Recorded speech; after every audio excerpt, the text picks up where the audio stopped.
What's up, everybody? You are listening to Beyond the Breakdown with Six Scars. I am your host, JT, and I am joined tonight by As I Speak. How you doing tonight, brother? Good, man. Definitely good. I apologize if you can hear background noise. Hey, dude, no worries. I completely get it. I thought for the So, occasion tonight I would wear E is for existential dread. So I dude, felt like that was probably appropriate. I love those shirts so much, man. I have a couple of them. Nice. So, for those who don't know what or who As I Speak is, tell the listeners a little bit about your style of music. So as I speak is heavily influenced by kind of like early 2000s, early to mid 2000s, like post grunge, hard rock. That was the prevalent stuff when I was growing up. So balance between like Breaking Benjamin, Seven Dust, Chevelle, that kind of style. So, and they're still Yeah. around, so it makes me feel less old. No, like I mean, I definitely got that vibe from listening to you. I was like, this is just pure 2000s alternative metal, and I loved every second of it. Thanks. I'm trying to balance out, being okay with it being, I guess, what would be considered, I guess, a dated style, but I mean, it's still pretty popular. So I guess not dated, just still a little, I guess, not as polished. Yeah, well, I mean, honestly, I think that's what I really gravitated toward in your sound was that it's not this pristine, polished, completely sterile version of a song. Like, I really love the way that you have your mixes. It really brings to mind, like you said, Seven Dust, and I even got a little bit of like Linkin Park vibes from you, and like Raw and Cold and things like that. I mean, I don't know if they were influences on you, but it definitely reminded me of it. Well, thank you. I really appreciate that. I actually used to listen to a fair amount of Cold and Linkin Park. Uh, you're probably like the second person that told me they heard like a Linkin Park kind of like vibe to it, which of course I'm going to take as a huge compliment. So Absolutely. You have an amazing vocal range, man. You really do. I was listening to Surrender earlier, and I'll get back into asking you about each individual track. But sure. your vocals on Colors blew me away. Thank you. Thank you. Uh, so I mean, we'll get into that shortly. But first, what was your beginning in music? How did you find the passion? So I've been a musician of at least some kind since I was a kid, like a young kid. Like it actually started in fifth grade. I started playing saxophone. That was like my first instrument ever. And my dad always played guitar. And I kind of took like an interest to it and everything. But it wasn't until I was like a freshman in high school. My mom took me to a pawn shop and I got this like shitty Gorilla amp from like the late 1980s and this Yes. Fender knockoff. And I started like teaching myself learning other people's songs. I learned by tab. And I mean, from then, I mean, I guess like putting it into perspective, I've been playing guitar now for 20 years. Oh wow. Yeah. So that was a big thing for me. And it's funny because the first time I actually heard Breaking Benjamin So Cold, I saw the music video for it, and I'd never heard of them before.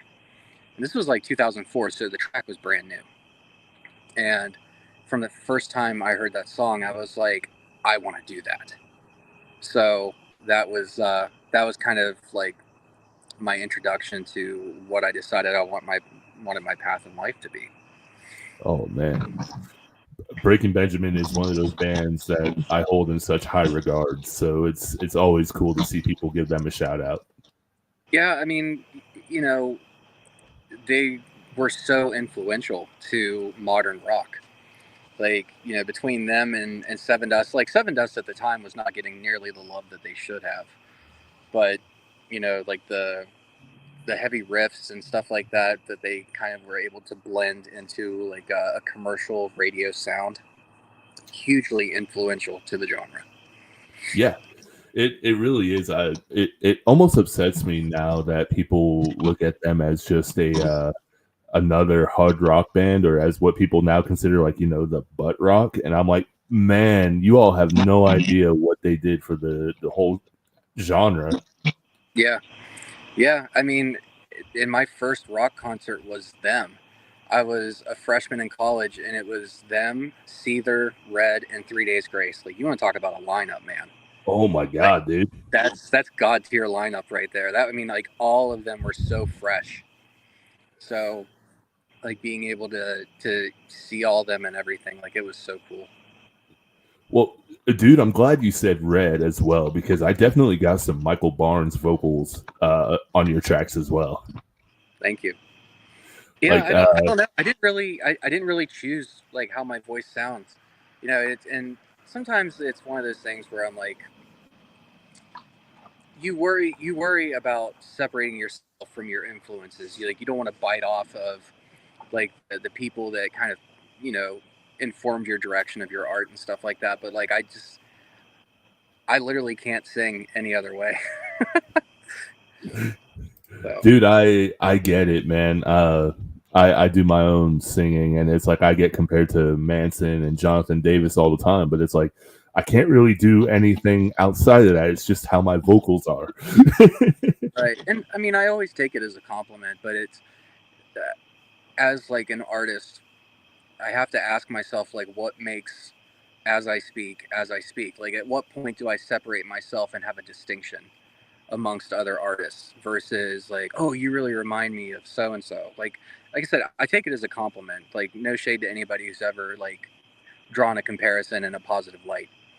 It's just like, at what point do you separate yourself and have your own distinction? So that's what I'm still trying to find. I mean, I think that you also have already kind of carved out your own sound separate from them. Like, you obviously draw some inspiration and influence from them, but you do so in, I think, a style that is also refreshing and new at the same time as also being nostalgic to people's ears. Oh, I appreciate that. I mean, that's one thing that I kind of go for. I mean, I definitely, if I had it my way, in terms of like getting a live show set up, I would definitely have like certain backing tracks, like little like ear candies and stuff like that.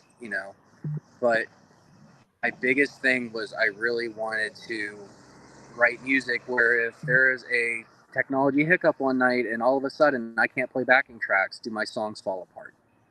Yeah. And so that's kind of like the biggest thing. Like, I don't have the funds to hire a stage tech to come with me on gigs. So like I have to be able to rely on, you know, myself and, whatever bandmates that I'll eventually have to still pull off the song. So I try to stay cognizant of that in the writing process.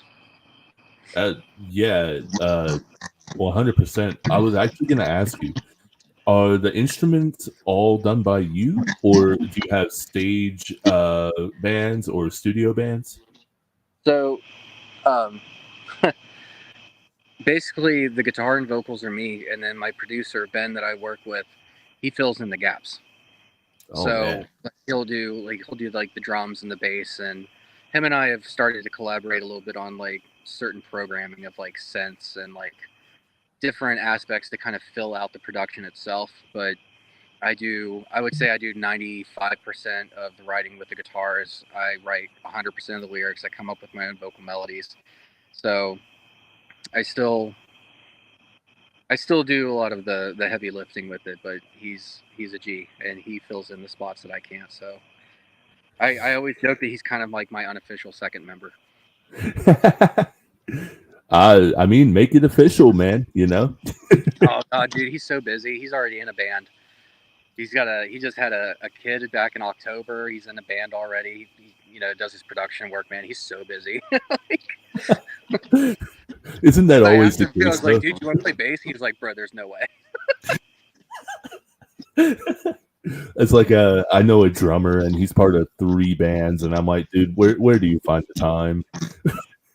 Yeah.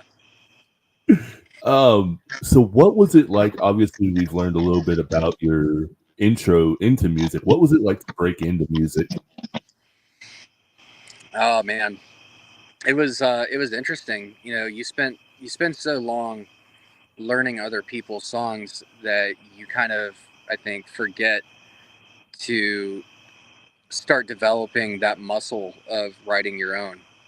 And you're sitting there and you're looking at your guitar, you know, whatever instrument that you use, and you're like, well, I know what to play for everybody else's stuff, but like, how do I write a song? And so that's a process that's taken me years, and still a muscle that I have to really work on flexing, because normally I would be in bands and like just a guitarist.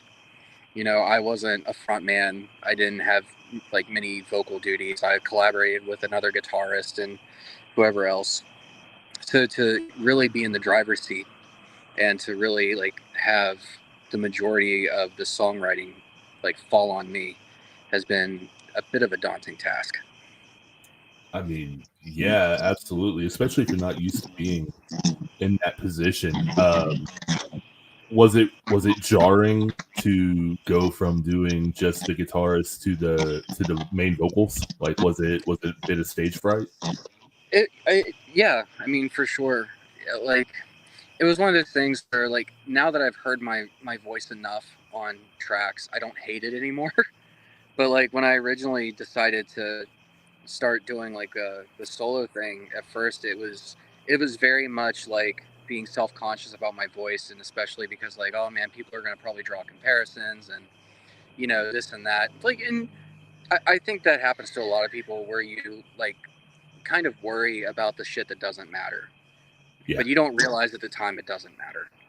As long as like what you're doing is authentic to you, that's all that really matters, like in the long run of it. So sitting down and doing that and finally being like, this is me, and whatever I put out is me, and I'm not going to let myself get too held down by like genre determinations and things like that. Like one of the new songs that I'm working on, it's funny that you mentioned Linkin Park, because it wasn't intentionally done this way, but like the delivery of the verses feel very much rap rock, which I have to Ooh. figure out how I'm going to deliver that without it being awful.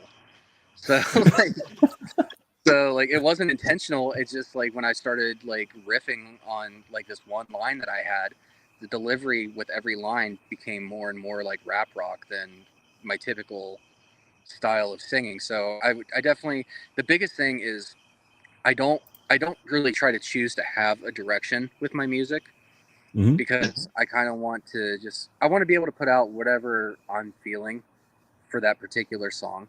And you know, typically I stick within rock, but like I said, this is going to be a bit of a branching out for me. So, So is it going to be more of like a Mike Shinoda type verse, or more of like a Fred Durst? let me see. It's going to be kind of I think it's going to be more like a Fred Durst, because Okay. it's going to be less spoken word and more like the cadence is going to feel rap rock, but it's going to be more sung than Ooh. spoken word. Oh, I'm excited for that one. Yeah, I'm excited to like really get it like fleshed out and everything. So I guess we'll see how it goes. I mean, it one thing that's really nice about being in the driver's seat is you allow yourself to maybe put out a shitty song. Like I think that's an experience that every artist should have. Not like to cognizantly like write a bad song, but like if a song doesn't do well, I think that's a great learning experience. So Yeah. like if this song falls flat, if people shit on it, if they don't like it, that's fine. You know, I tried something different and it felt cool at the time, and I'll stick by it no matter what. Yeah. Creative expression, I think is one of the biggest things as an artist that we can strive for. I mean, I don't want to speak for everybody, but I know people in general, we tend to kind of put artists in boxes and we just like define them to that certain niche or whatever it be.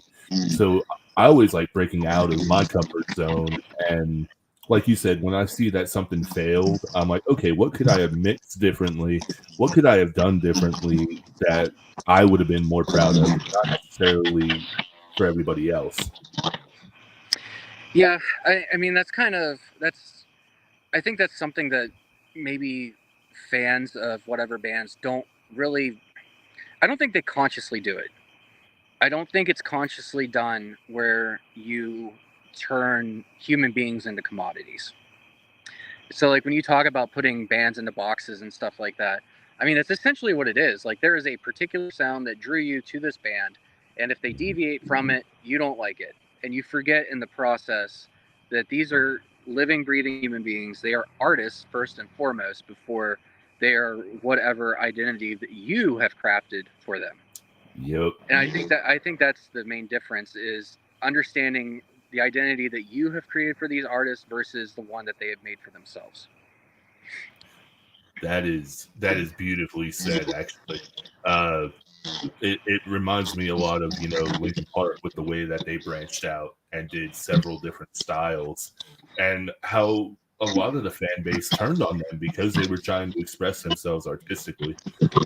Well, and I will 100% cop to that. I mean, I was 17 at the time. What the fuck did I know? But, at the time I was kind of it's tough when you write such good music to deviate from that amazing thing. Not to say that their future work wasn't amazing. I mean, it definitely had a ton of bright spots. But like going from Meteora to Minutes to Midnight was a very jarring shift for that band. Yes. It's like it was a bit too much of a left turn.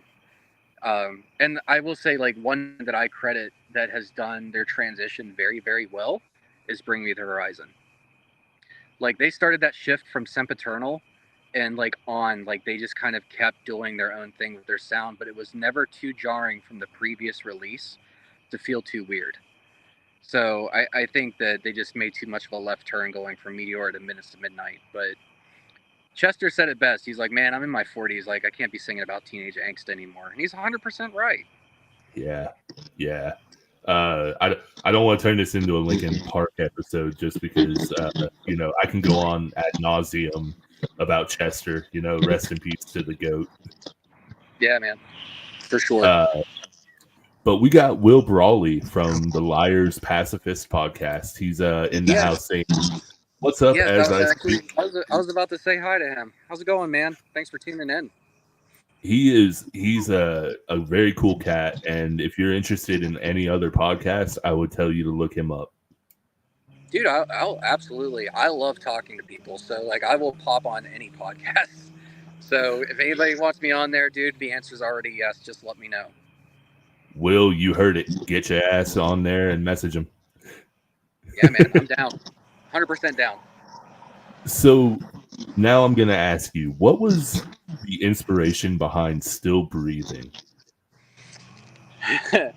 So that was the debut track for As I Speak, and I was actually, after a period of time, I had split with an ex, and it was a very, very rough breakup, and there was a war of words for a while, and just a lot of bad vibes, and I actually almost quit music for a time, and like I didn't have any gear at all, and I ended up being surprised with a guitar on Christmas, and it was the one that I had, not the exact one, but the model that I had that I had sold previously, and I loved that guitar.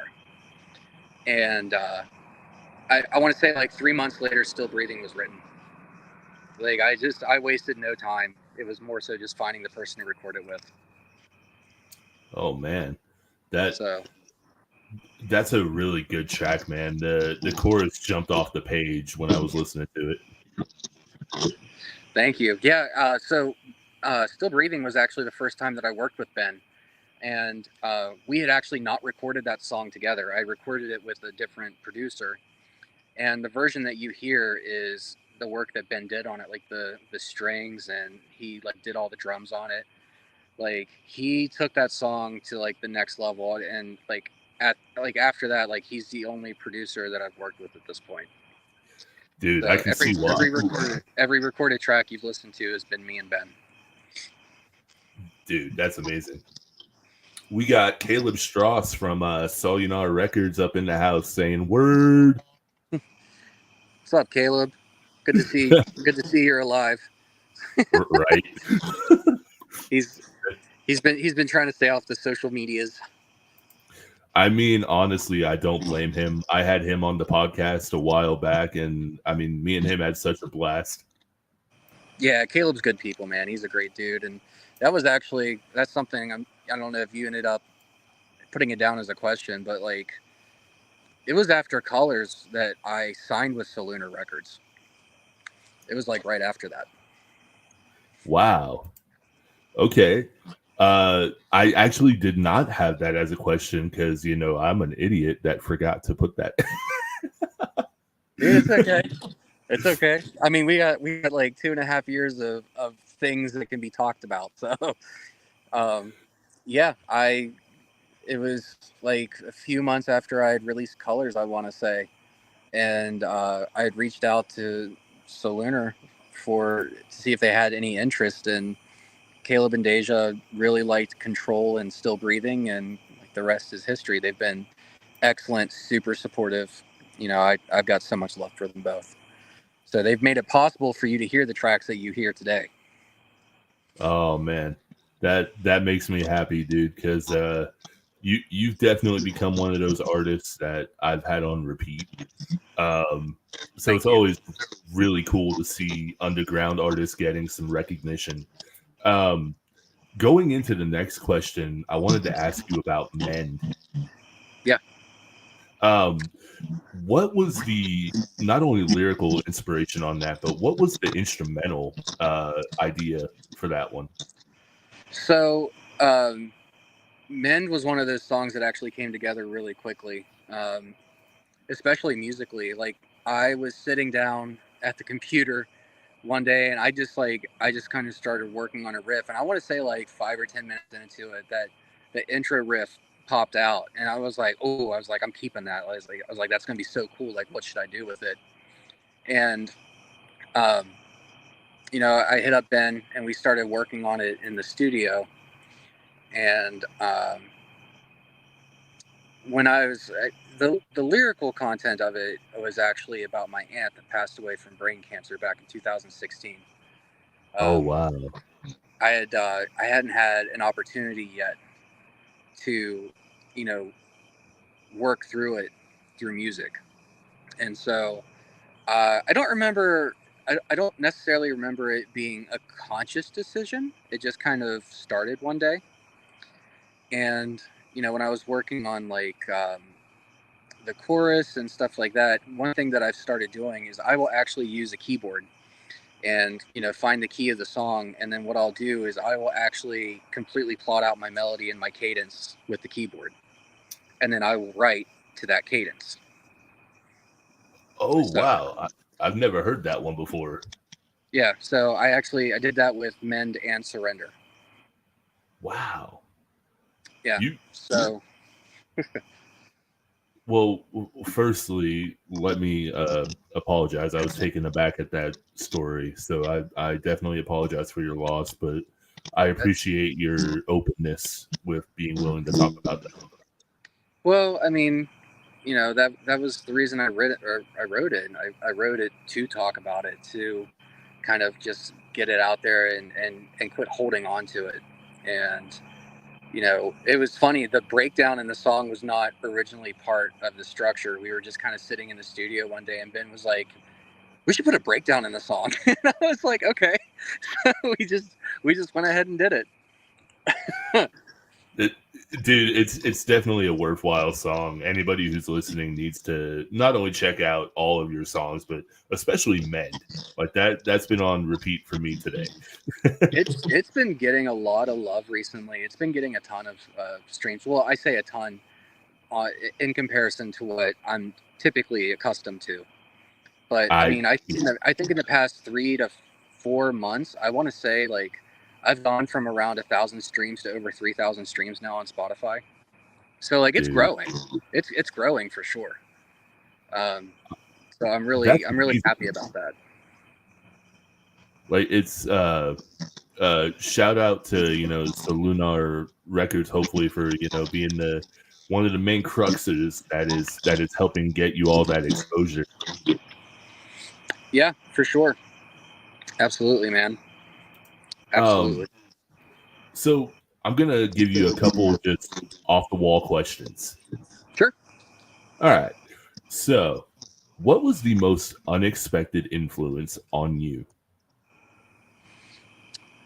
Um, I would say I would say that in the past few years, I have taken more of an interest in pop music, like modern pop music. Really? Not speaking necessarily to like the lyrical content of the songs, but the production of pop music. Because what's interesting about it, when you have like these rock productions and stuff, you're looking at the production side of it being more instrumentation, whereas the flip side of pop music, the main instrument is the voice. So that's where you get the majority of your production. Like it's not uncommon to have 15 vocal tracks on a pop song, whereas like maybe for what I do, I'll do like a main left and right lead melody, and then I'll Hmm. do like a double of the center, and then I'll do like a third and a fifth harmony. So I mean, right there, that's six vocal layers. Pop music, you've got thirds, fifths, you've got sometimes octaves, you know, whether they're higher or lower. Like there's so much production that goes into pop music in terms of like the vocals. And I kind of like that pop music is simplistic and yet it is still so catchy. So I have an appreciation for that now. Man, okay. So what has the experience been like, learning how the pop industry does their layering and their mixing and all that versus the more metal style? So, and I'm glad that you're asking me about the production stuff. I actually just finished school for music production. like Oh, dude. So, I just finished school for that. So, like, that's I'm glad that you're asking about it because production is some of like the coolest stuff. So, like, with like rock and metal production, the main instrumentation you're looking at are like the guitar, the vocals. You've got the kick and the snare that are like blasting and everything. Like, you've got all of these elements that, if you're not careful, will fight each other. But whereas with pop, it's very subtle and quiet layers on top of each other that builds a very full sound. And so that way you have less of a possibility of things kind of fighting each other and being a little difficult. So like that's one cool aspect of pop music that I think a lot of people should I feel like should have a little bit more appreciation for, but they're probably not going to know that unless they look for it. So I'm just telling you now, I'm going to be the messenger and say pop music has a lot of value. You just have to look for it. Okay. So now I'm gonna ask you the million dollar question. Who do you listen to in today's pop? I listen to Tovlo. She is a Swedish pop artist. She has really, really catchy music, and her lyrics are really, really good, actually. She writes a lot of dope lyrics. Let me see. Who else? Because I know I do listen to other pop music. Of course, it's escaping me right now. I was gonna say, is Halsey one of them? Well, yeah, because of callers. And that was fun to do. That was a lot of fun to do. Like the first time I heard that song, I was like, dude, I want to do something with this. This is such a cool vibe. And that was another song. If you listen to the original Halsey version, it's a very simple song instrumentally. Yeah, So it is. That's actually one of my favorite Halsey songs. That whole New Americana album is actually amazing. she's an amazing artist. She is so talented, dude. Like, I that's what got I'm saying, man. Metalheads, you got to get on board. Listen to some pop music. It's not all Britney Spears and Backstreet Boys now. Oh, dude. I mean, look, I grew up multifaceted with music. I mean, I still majorly listen to metal, but I'm also not afraid to put on Prince and like dance music, sex, romance. Oh, dude, Prince, monster guitarist. Oh my God, so underrated. Dude, yes. So another question I'm gonna throw at you here. Yeah. What is the craziest place that you've ever been inspired to write music? I honestly, I can't say crazy places have inspired me. I will say that I always feel the most inspired when I'm in the studio, just because that energy of just being around like the equipment, and especially if it's a place where you kind of know the history and everything like that. Like, I intern at a studio here, and every time I'm in session, like hanging out with artists and stuff, I always wish I had my guitar with me so I could sit down and just write something, because like that's what I want to do. Like, I'm still learning like the ins and outs of music, but the more that I go into it, the more um, the more I'm finding that I want to produce versus being like a consistent full-time mix engineer. Oh So wow. So are you wanting to eventually kind of step away from the limelight and become the master behind the machine? I don't know if I would ever fully step away, um, but I think that I would like to branch out and not just be a songwriter for myself. I think I would like to branch out and, work with other artists for producing and things like that. Just because I do enjoy the collaboration. It's just life the way it has been. It's been very difficult for me to get like an actual band together. And, balancing out everyone's schedules, band practices, things like that.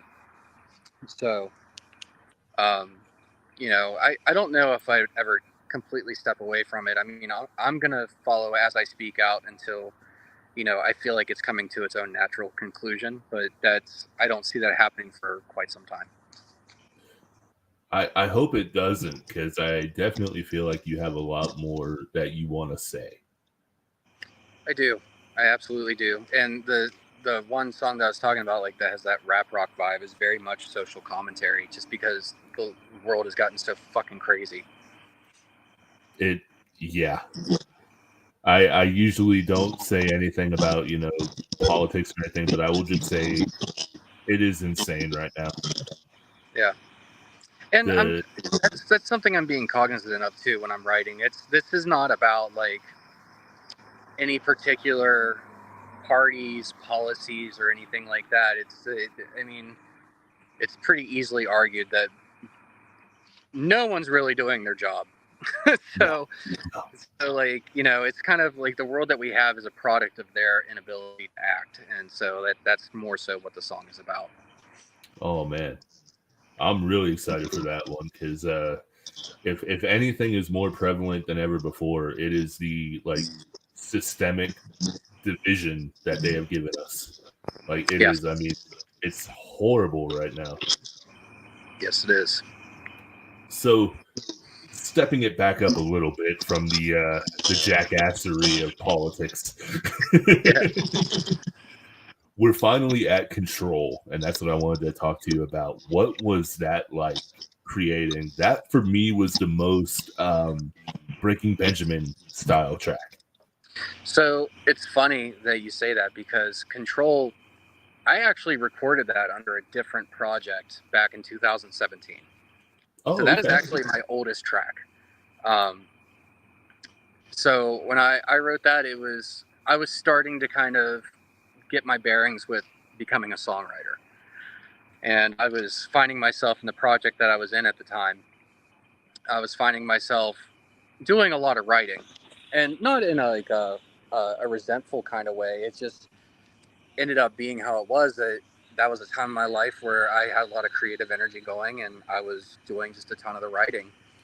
So once I had left that project, um, I was like, you know what, I'm just going to fly solo for a bit.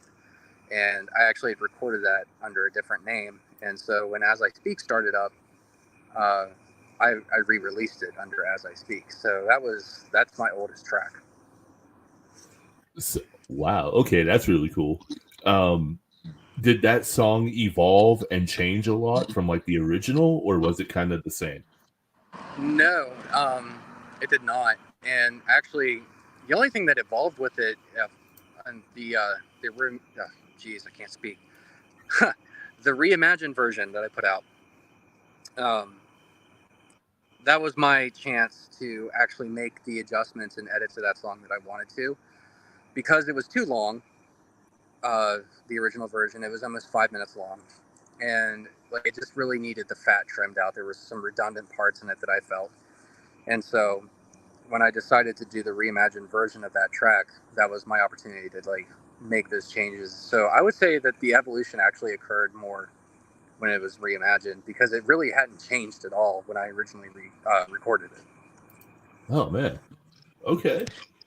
I heard the original track. I did not get the chance to listen to the reimagined one. Um, but I actually love the original one. It's funny that you said that it was a little too long for your liking, because I was like, man, this is like the sweet spot for me. Yeah, I would say the biggest change, I ended up cutting like a minute of the song, because it was like, I want to say it was a section right after the solo, where it pops back into the, thought it was forever and stuff like that. That was just, it felt redundant to me. So that was the part that I had cut out and just went into the final chorus right after the solo. But the reimagined version is all acoustic, and it has like strings in it and everything like that. So if you like Still Breathing, I think you really love the reimagined version of Control. Okay, I'm gonna be checking it out as soon as we finish this podcast. What was the thought process behind the story in Control?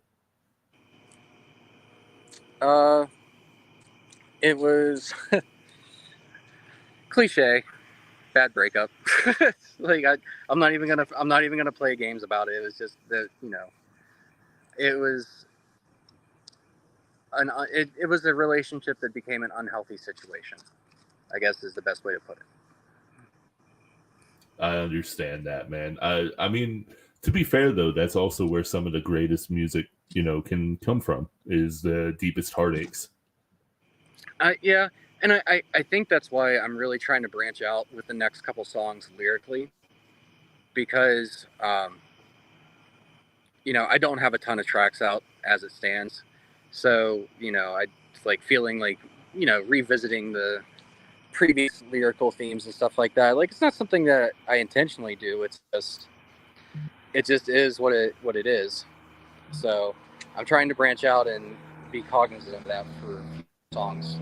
At least until I get to a spot where I'm releasing like whole EPs at a time and stuff like that, where, you know, you're not waiting 3 months to hear a song that's similar to the last. No, I get it. Another question I'm gonna hit you with is, what are some non-music related hobbies that inspire you? Hmm. Non-music related.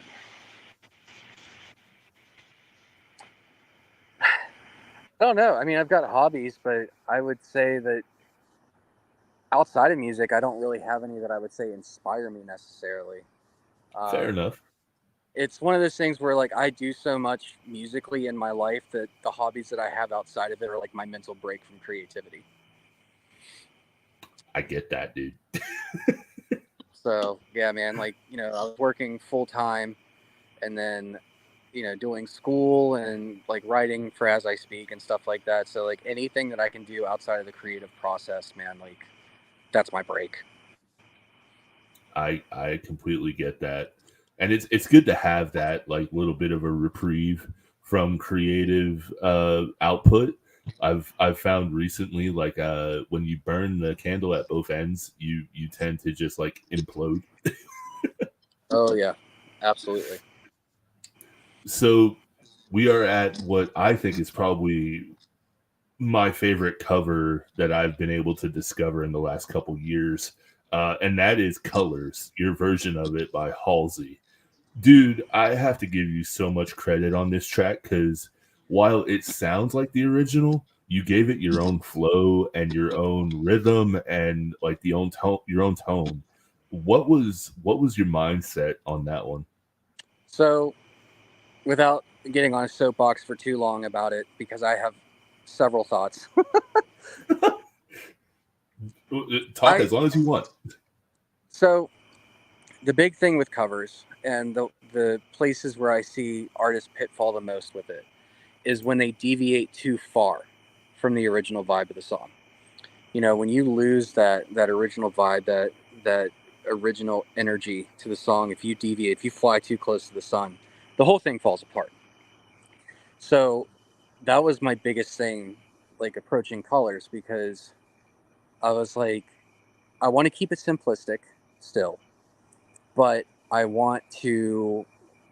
I mean, it's going to become a rock song, so like I need to find tasteful ways to include guitar without it feeling like I'm trying too hard to differentiate it. And so, like in the beginning, like the tremolo echoey part that you hear, that's guitar. Mhm. I just ended up throwing like a tremolo on guitar, and I was like, well, I'll layer that in. And then, you know, I told Ben that I wanted like those heavy bass hits that he had to kind of start building that tension going into, you know, the verse and everything. So we endeavored to keep it kind of on the level through most of the song. And then I said, okay, this last chorus, I said, we got to slam this. I said, we gotta really take it home with this chorus. And he was like, yes, absolutely, let's do it. And so that's what ended up happening, because it's such a cool moment in the song that I didn't want to overdo it.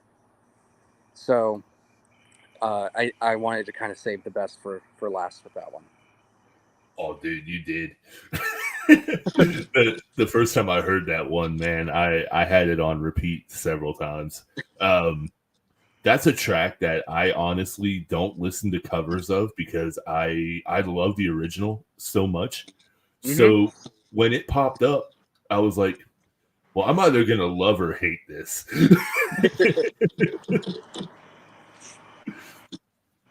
Yeah, But I was that's proud to say that, you knocked it out of the park. thank you. I appreciate that, man. Like that's the biggest thing. Like I see some of these bands who make their bread and butter on doing cover songs, and for the most part they do okay with it, but man, I've heard some covers where I'm just like, what were you even thinking? Even recently, like I Yeah. heard about Ice Nine Kills and Real Big Fish doing Walking on Sunshine. I heard about that like 2 or 3 weeks ago. Oh And no. as soon as I heard that, like heard about it, I said, no, nope, nope, nope, not going to listen to that today. I don't have the bandwidth. I don't have the bandwidth because I knew it was going to be That's awful. I knew it was going to be awful. And I mean, like, first of all, pairing Ice Nine Kills and Real Big Fish together is that's not good. like you might as well put like Celine Dion with Metallica. Like like you know, like why would you ever like mix these two? And Um, the biggest thing is they lost the vibe of the song. yeah. That was the biggest thing. They lost the vibe. They tried to make it too much like Ice Nine Kills. And, you know, when you think of the vibe of the original track, like it's very light, it's energetic, you feel happy. And, like, that's the whole vibe of the song. So, like, when you come into this song with, like, super punchy and, like, with snares and kicks that are, like, super high EQ'd, and it just completely, like, throws off the vibe. And like that's just the biggest thing. I think that's why most people can't nail a Linkin Park cover, because they try to do too much. They try to Hmm. do too much to make it too different from the original, and it falls flat every single time. Yeah. I have looked at so many Linkin Park covers in the past, and I'm like, they don't have it. Nothing against them, but they got the vocals, but they're missing it. Yeah, I mean that Ice Nine Kills thing, man. Like they kept the hook.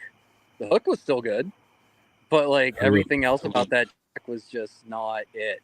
at all. And I knew it wouldn't be, but I had to listen to it because people were hating on it for like 2 weeks. And I was like, all right, I have to check this out finally.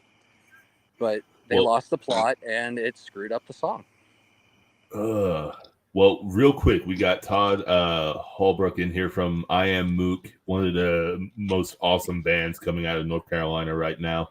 Shout out to them for the intro of the podcast as well. They're kick-ass. You should definitely check them out. Todd, much love, my brother. So glad to see you here.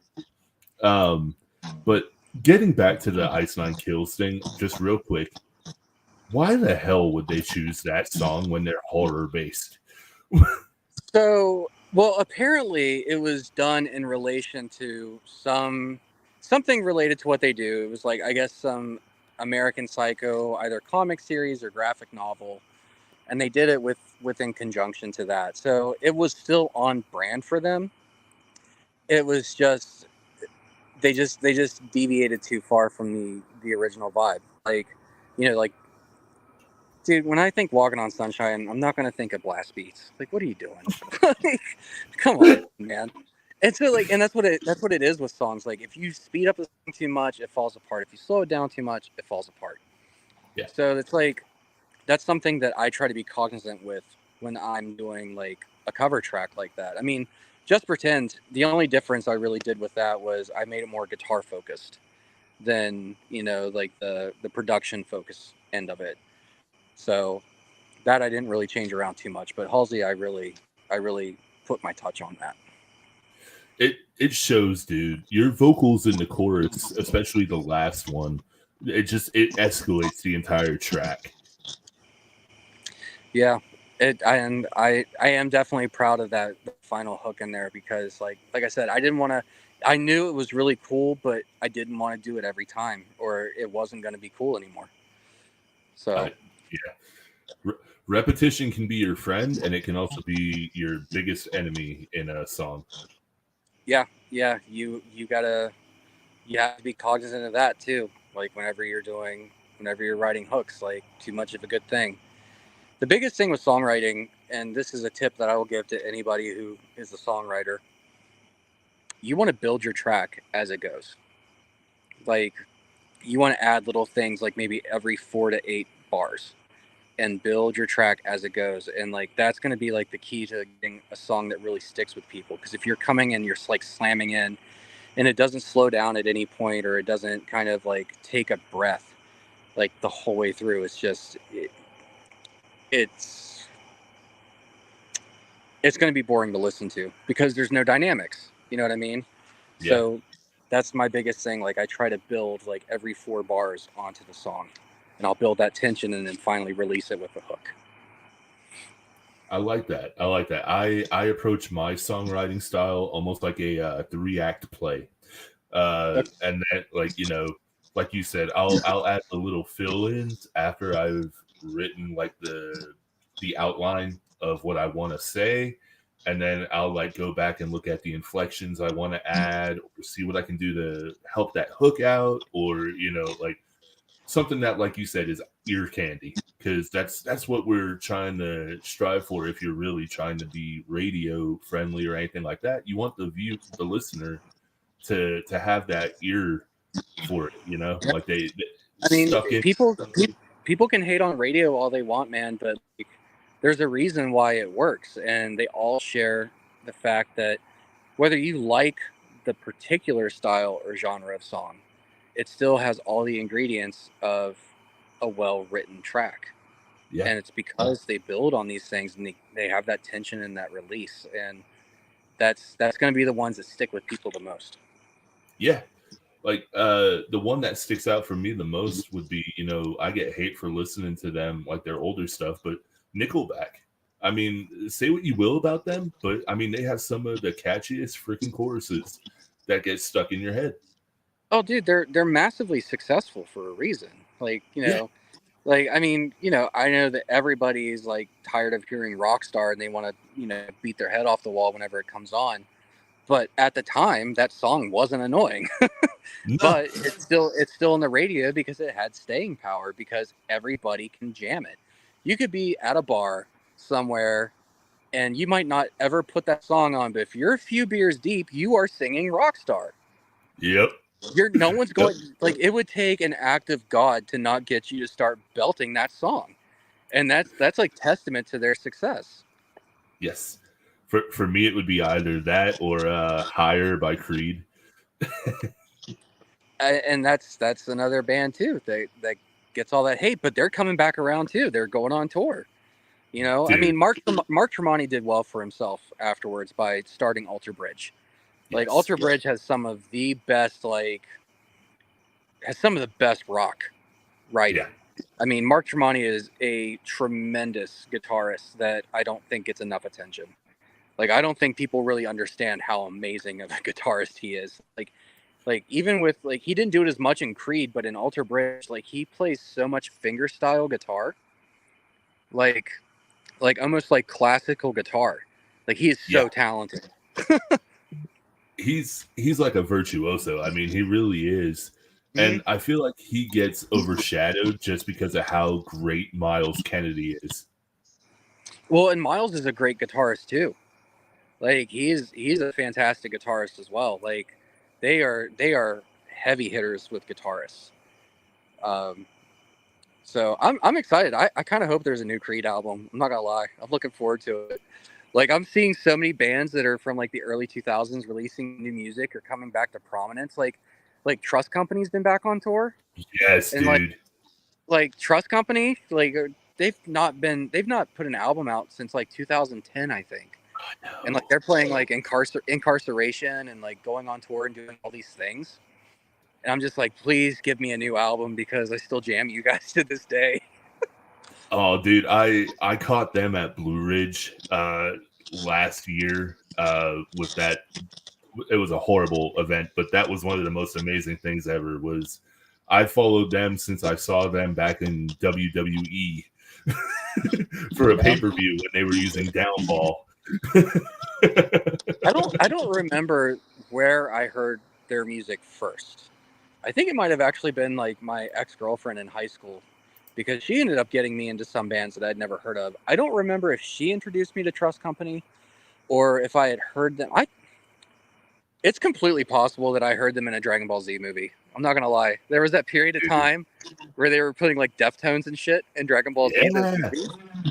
Like, so it's completely possible that I might have heard them there. I don't remember, but dude, it's crazy that you mentioned the Dragon Ball Z movies, because like there's so many good bands on those soundtracks. Like, first Dust time I for ever Life, heard House of Flies. First time I ever heard House of Flies. There you go. Yeah. I mean, it's crazy how soundtracks have evolved and also devolved. I was talking to someone else about this as well. I do miss the days where rock bands had more of a mainstay in music soundtracks. Like, don't get me wrong, man. Hans Zimmer still kills it. Amazing composer. They have a lot of amazing composers. Junkie XL and a few others, man. They're wonderful. But like, I don't know, like, there's just something about like going into like a scene where you have like the hook of a really powerful song right behind it that just like elevates that scene to another level. And I wish that we still did that. That was why it was really cool that Caleb and Deja asked me to be on their overnight soundtrack with Just Pretend, because they wanted to make sure like they had a soundtrack like that. And I hope it comes back around, man, because I think there's a lot of cool bands. I mean, I will say that there's a lot of TV syncing, TV licensing, and things like that. Like, I was watching a Discovery of Witches. That's where I first heard Sleep Token.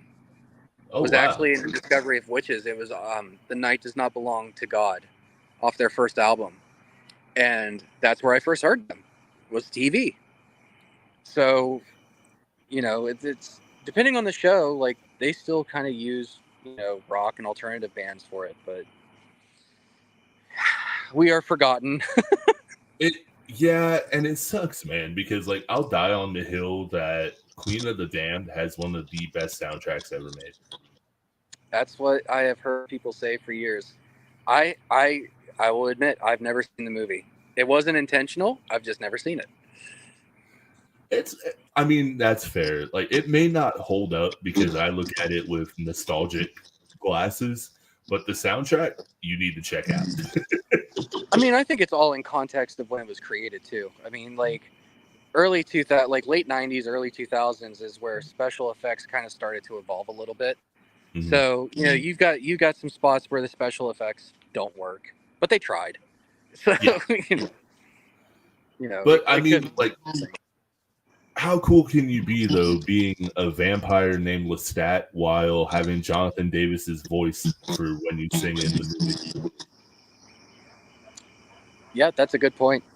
Like, that's That's a pretty fair point. badass. So, dude, I know we're coming up on time, and I have a few more questions for you. Uh, I wanted to ask you, how do you handle writer's block? Is it something that is prevalent in your life, or is it kind of more free flowing? Uh, I'm going to be 100% honest.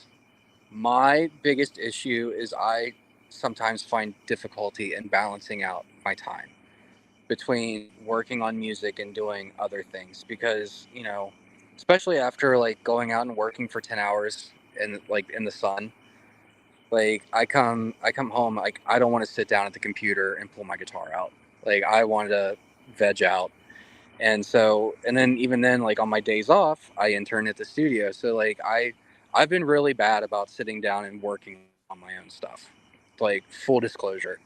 So in terms of like writer's block, I think the thing that blocks me more than anything is being more disciplined and sitting down and working on music. I get that. It's Well, that's a great way to explain it too. Is if you don't have the block of time to where you can just kind of sit down and devote it mentally, I'm not able to do it. I don't know if you're the same way, but it's like my mind will focus on everything else but what I'm trying to get it to do. Yeah, I mean, I'm like I said, it's a muscle that you have to flex. My biggest thing is I don't sit down and work on music unless I am feeling a creative spark to do so. I can't force myself to sit down and just start doing things. I'm just going to be staring at the computer screen and be like, every idea that I have, I hate because like I was not in the headspace to sit down and write.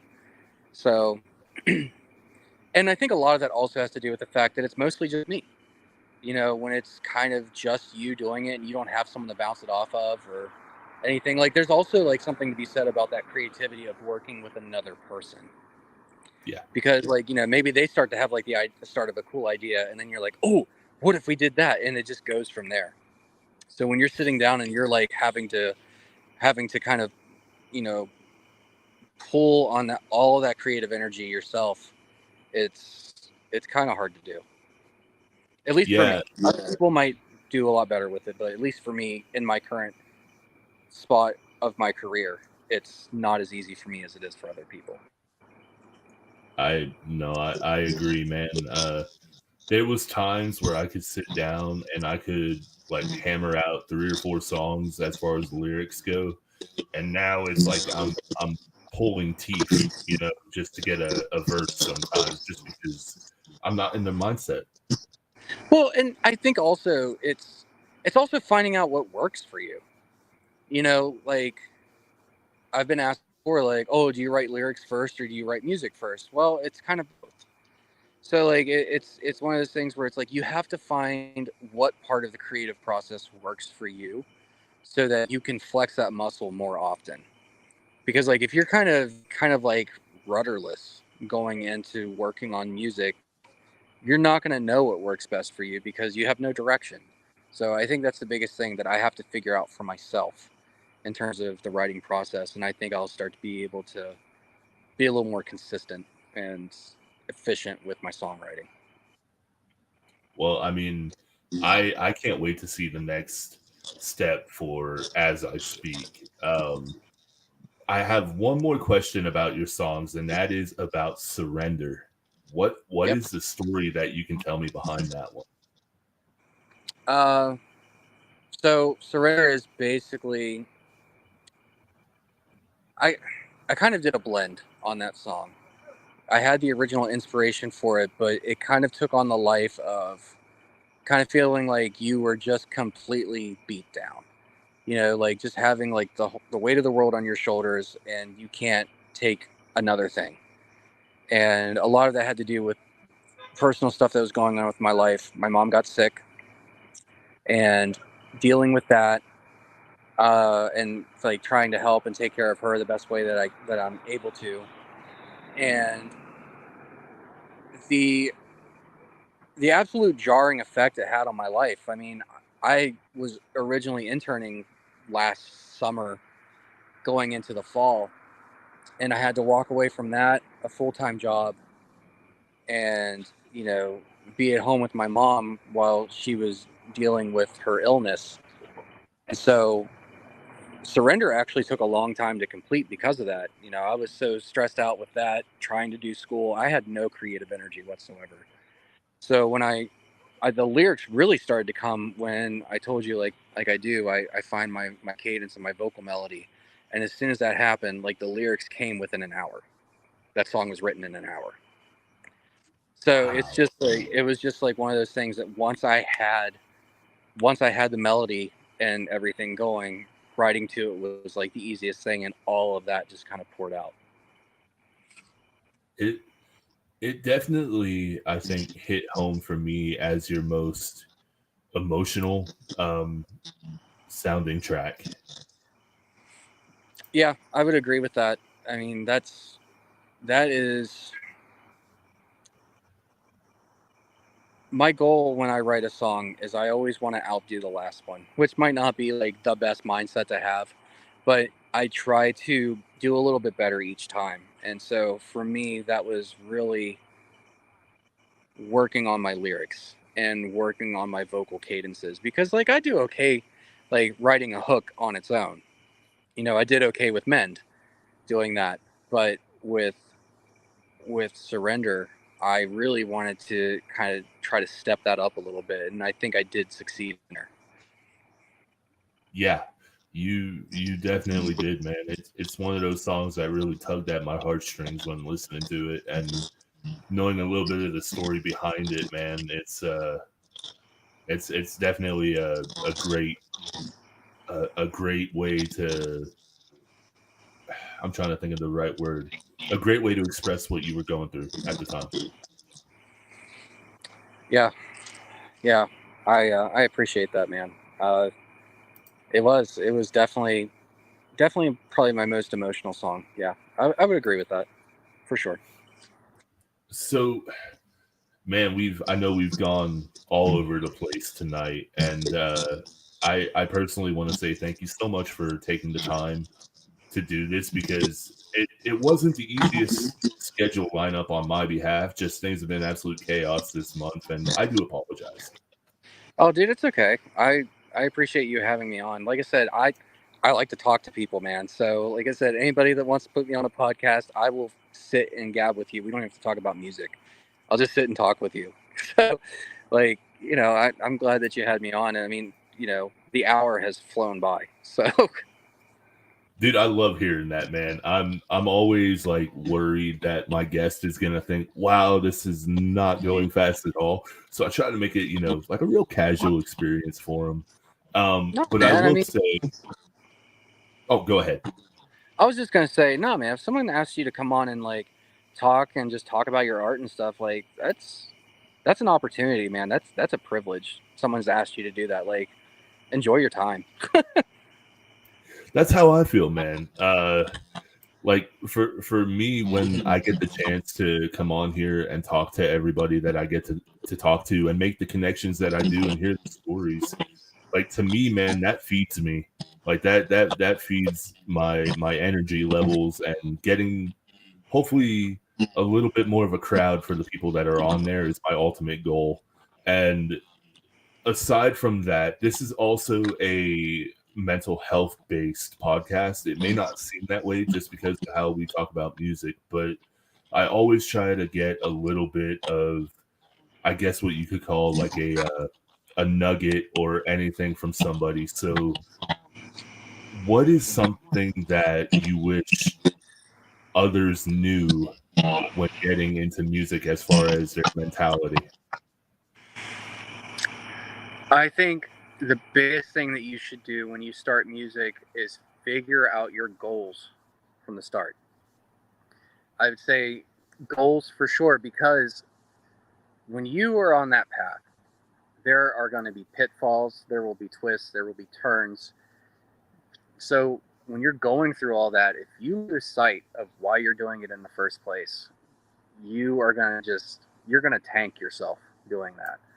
So I think setting a goal for yourself, um, learn patience and learn to be kind to yourself if an opportunity doesn't work out.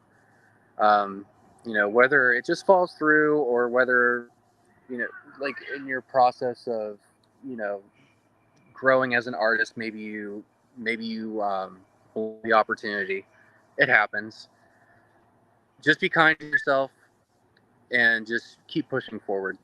Don't lose sight of your goals and be a good human. That's the thing that they don't talk about in the industry. Everyone thinks it's like a money game, people stepping on each other, and especially because you see it so much in like local scenes and everything like that. It's just like everybody's like, there's not a lot of cohesion. And I'm going to tell you right now, from the people that I have met, being a good human is going to take you further than being shrewd.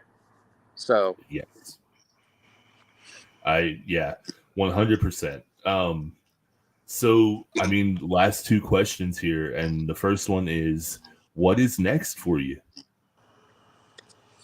oh, what is next for me? Well, um, I mean, I do want to put my degree to use, since that was the most expensive MacBook I've ever bought. Uh, um, interning at the studio, working on becoming a full-time engineer as my day job, continuing to write as I speak. Being able to work as an engineer, it allows me to create my own schedule. So once I'm able to do that, I can kind of carve out time and dedicate more time to getting out on stage, because I do want to go out and play live. It's just been a matter of having the time to coordinate schedules and finding the people, because it's also about finding the right people. Yeah. So I already have a few people that I've talked to, that I've tapped on their shoulder. They have shown interest, they're on board with it. But until I can, start doing band practices and booking shows, I'm gonna keep my lips sealed on that one for now. Dude, I completely can appreciate that. And as a heads up, man, when you do start getting the band and everything else going, I want to have you back on here. Yeah, absolutely, man. Absolutely. This has been a real treat, man. I always say, like, I don't know what to expect from the guests, and I always love when people are so candid, not candid, but just, open with their responses. Yeah. Well, I mean, to your fortune and misfortune, I am a talker, so it's not hard. It's not hard for me. Sometimes I can probably be a little bit long-winded. I'm working on it. Oh, dude, this is a long form podcast, so you have no worries.